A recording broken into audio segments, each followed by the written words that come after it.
ఈ నెల 26వ తేదీ అత్యంత శక్తివంతమైన కార్తీక పౌర్ణమి. అదేవిధంగా 27వ తేదీ కార్తీక సోమవారం, అలాగే పౌర్ణమి గడియలు కూడా ఉన్నాయి.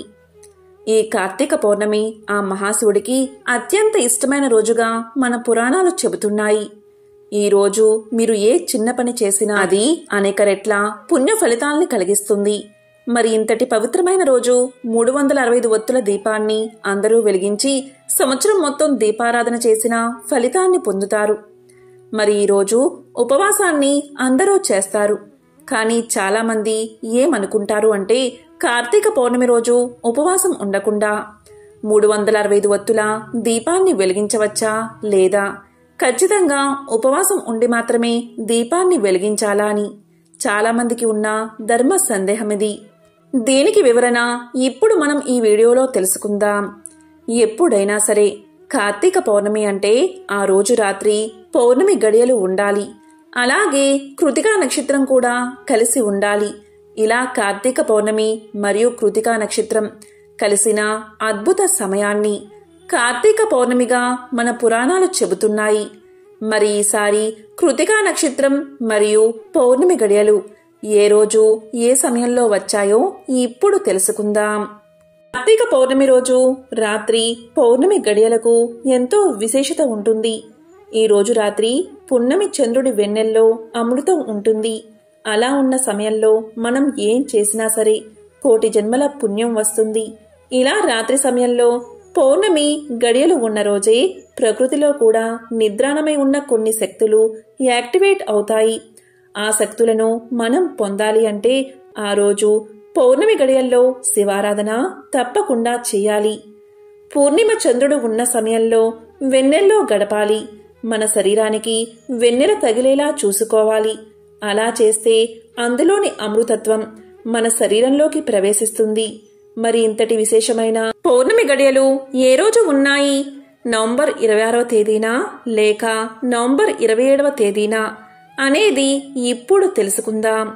ఎప్పుడైనా సరే కార్తీక పౌర్ణమి అంటే ఆ రోజు రాత్రి పౌర్ణమి గడియలు ఉండాలి, అలాగే కృతికా నక్షత్రం కూడా ఉండాలి. ఇలా కార్తీక పౌర్ణమి మరియు కృతికా నక్షత్రం కలిసిన అద్భుత సమయాన్ని కార్తీక పౌర్ణమిగా మన పురాణాలు చెబుతున్నాయి. మరి ఈసారి కృతికా నక్షత్రం మరియు పౌర్ణమి గడియలు ఏ రోజు ఏ సమయంలో వచ్చాయో ఇప్పుడు చూద్దాం. ఇది తెలియాలంటే పౌర్ణమి గడియలు ఎప్పుడు మొదలయ్యాయో తెలుసుకుందాం. పౌర్ణమి గడియలు నవంబర్ 26వ తేదీ మధ్యాహ్నం 3:53 ప్రారంభమై నవంబర్ 27వ తేదీ మధ్యాహ్నం 2:45 వరకు కార్తీక పౌర్ణమి గడియలు ఉన్నాయి. ఇక కృతికా నక్షత్రం వచ్చేసి పౌర్ణమి గడియలకు కొంచెం ముందుగా అంటే నవంబర్ 26వ తేదీ మధ్యాహ్నం 2:05 ప్రారంభమై నవంబర్ 27వ తేదీ మధ్యాహ్నం 1:35 వరకు కృతికా నక్షత్రం ఉంది. ఇక్కడ మనం చూస్తే ఈసారి కృతికా నక్షత్రం దాదాపు పౌర్ణమి గడియలతోనే మొదలై పౌర్ణమి గడియలు మొత్తం కృతికా నక్షత్రం కలిసి ఉంది.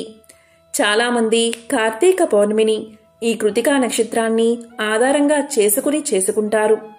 ఈసారి మనకు నవంబర్ 26వ తేదీనే రాత్రి పౌర్ణమి గడియలు మరియు కృతికా నక్షత్రం ఉన్నాయి. ఇలా పురాణాల్లో చెప్పిన విధంగా అంటే రాత్రి కార్తీక పౌర్ణమి గడియలు ఉండాలి, కృతికా నక్షత్రం ఉండాలి. ఇలా ఉన్న రోజే కార్తీక పౌర్ణమి చేసుకోవాలి. కాబట్టి నవంబర్ 26వ తేదీ ఆదివారం మాత్రమే ఇలా ఉంది. అంటే పౌర్ణమి గడియలు కృతికా నక్షత్రం ఉంది కాబట్టి నవంబర్ 26వ తేదీ ఆదివారం మాత్రమే కార్తీక పౌర్ణమి చేసుకోవాలి. నవంబర్ 27వ తేదీ సోమవారం కూడా పౌర్ణమి గడియలు కృతికా నక్షత్రం ఉన్నా కూడా రాత్రి సమయంలో పౌర్ణమి గడియలు లేవు. కాబట్టి ఈసారి నవంబర్ 26వ తేదీ మాత్రమే కార్తీక పౌర్ణమిగా జరుపుకోవాలి. ఈ రోజే అంటే నవంబర్ 26వ తేదీ రాత్రి 365 ఒత్తుల దీపాన్ని వెలిగించాలి. నవంబర్ 26వ తేదీ ఉదయం యథావిధిగా తులారాశిలో స్నానం చేసి ఆ రోజంతా ఉపవాసం ఉండి నక్షత్ర దర్శనం తర్వాత అంటే రాత్రి సమయంలో నవంబర్ 26వ తేదీ సాయంత్రం 6 గంటలు దాటిన తర్వాత మళ్లీ పూజ చేసుకుని 365 వత్తుల దీపాన్ని గుడిలో లేదా ఇంట్లో వెలిగించుకోవాలి. ఇక్కడ ఒక విషయం గుర్తుపెట్టుకోండి. కార్తీక పౌర్ణమి రోజు నదీ స్నానం చేస్తే అత్యంత పుణ్యం మీకు కలుగుతుంది. ప్రతి ఒక్కరూ కూడా సముద్ర స్నానం, నదీ స్నానం చేయలేకపోవచ్చు. అలాంటి వారు ఇంట్లోనే ఉండి సముద్ర స్నానం, నదీ స్నానం చేసిన ఫలితాన్ని పొందాలి అంటే మీరు స్నానం చేసే ముందు చిటికెడు కల్లు ఉప్పు అంటే సముద్రపు ఉప్పును ఆ నీటిలో వేసుకుని దానితో స్నానం చేయండి.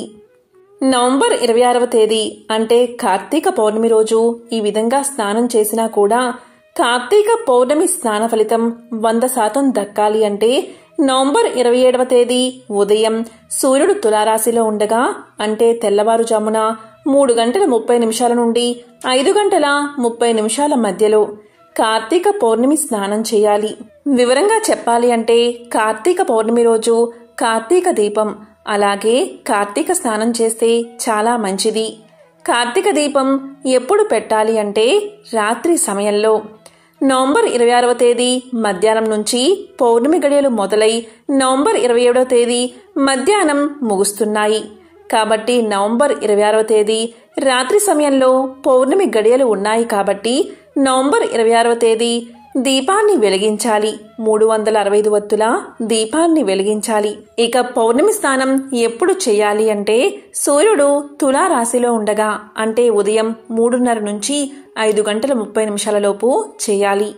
నవంబర్ 26వ తేదీ మధ్యాహ్నం పౌర్ణమి గడియలు మొదలై నవంబర్ 27వ తేదీ మధ్యాహ్నం పౌర్ణమి గడియలు ముగుస్తున్నాయి.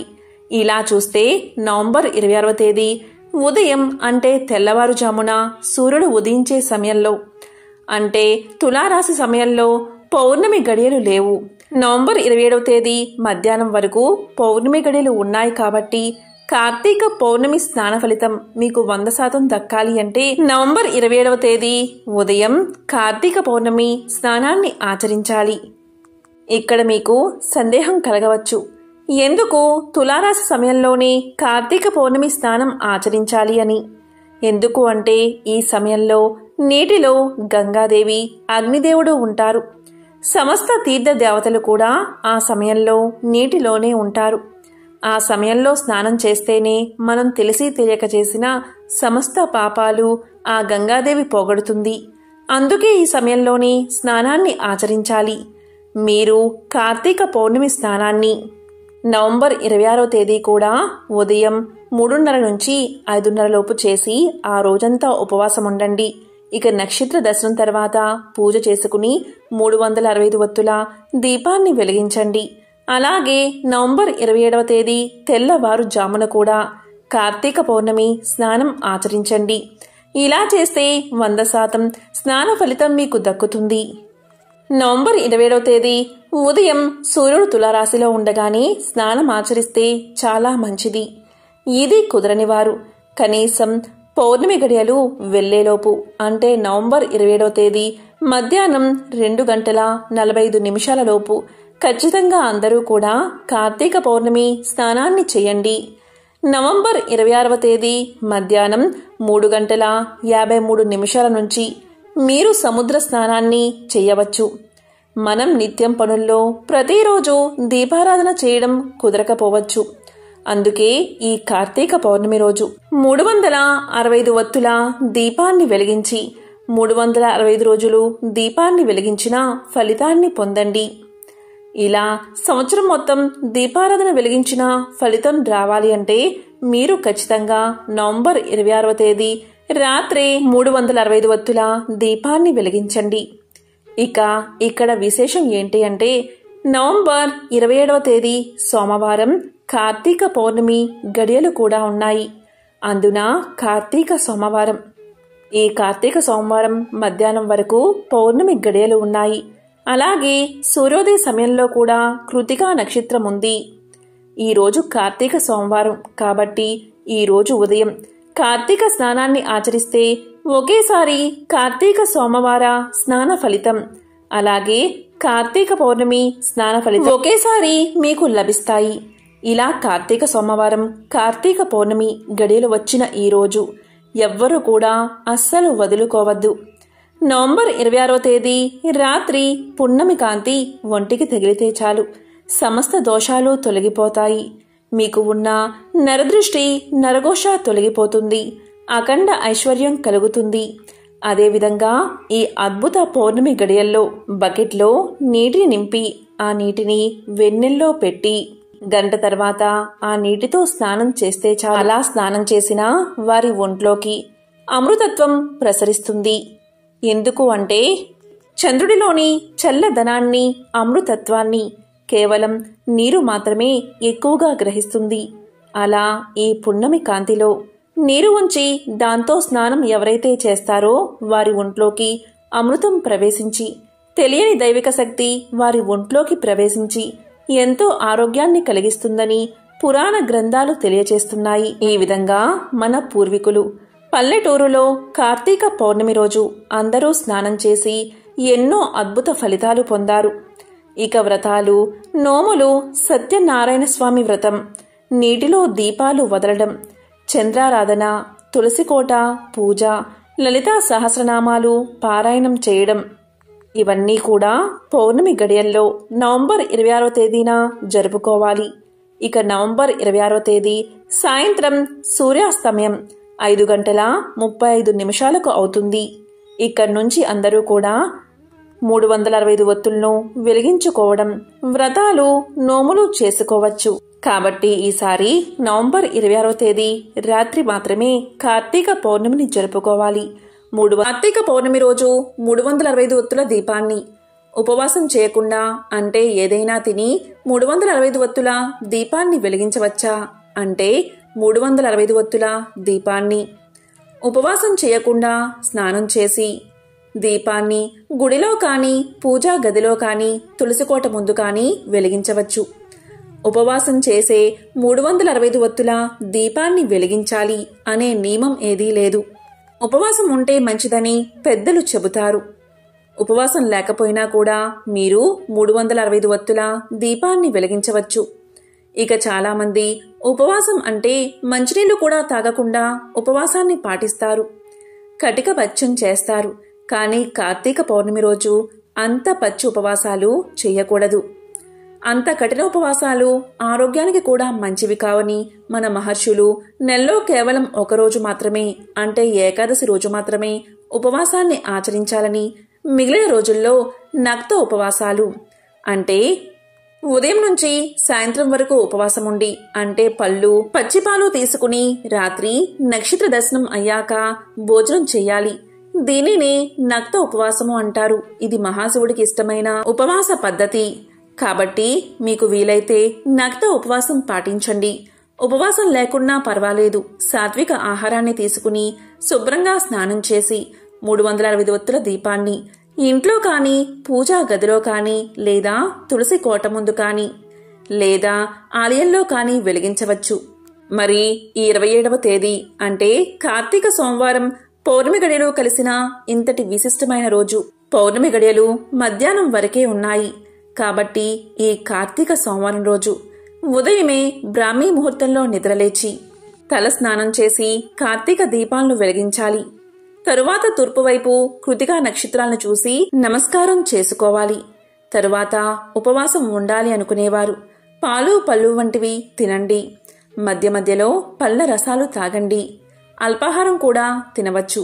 ఇక సాయంత్రం నక్షత్ర దర్శనం తర్వాత దేవుడికి పూజ చేసి 365 ఒత్తుల దీపాన్ని వెలిగించండి. అంతేకాని కఠిన ఉపవాసాన్ని చెయ్యక్కర్లేదు. పళ్ళు, ద్రవ పదార్థాలు యథావిధిగా తినవచ్చు. అలాగే తాగవచ్చు. పాలు తాగవచ్చు. ఇక ఉపవాసం ఉండలేని వారు స్నానాన్ని ఆచరించి యథావిధిగా 365 ఒత్తుల దీపాన్ని వెలిగించవచ్చు. కాబట్టి కార్తీక పౌర్ణమి రోజు అంటే కార్తీక సోమవారం, కార్తీక పౌర్ణమి కలిసిన ఈ విశేషమైన రోజు ఈ 365 ఒత్తుల దీపాన్ని వెలిగించాలంటే ఖచ్చితంగా ఉపవాసం ఉండాలి అన్న నియమం ఏదీ లేదు. ఇంకా కొంతమంది ఏం చేస్తారు అంటే ఈ ఇంట్లో ఎంతమంది కుటుంబ సభ్యులు ఉన్నారో అన్ని 365 ఒత్తులను వెలిగిస్తారు. ఇలా కూడా చేయవలసిన అవసరం లేదు. ఆ ఇంట్లోని కుటుంబ పెద్ద ఒక్క 365 ఒత్తుల దీపాన్ని వెలిగిస్తే సరిపోతుంది. ఆ పుణ్యం కుటుంబంలోని ప్రతి ఒక్కరికి చేరుతుంది. కాబట్టి ఎంతో విశేషమైన ఈ కార్తీక పౌర్ణమి కార్తీక సోమవారం కలిసిన ఈ రోజు ఉపవాసం చేయకుండా అయినా 365 వత్తుల దీపాన్ని వెలిగించవచ్చు. ఓం నమః శివాయ.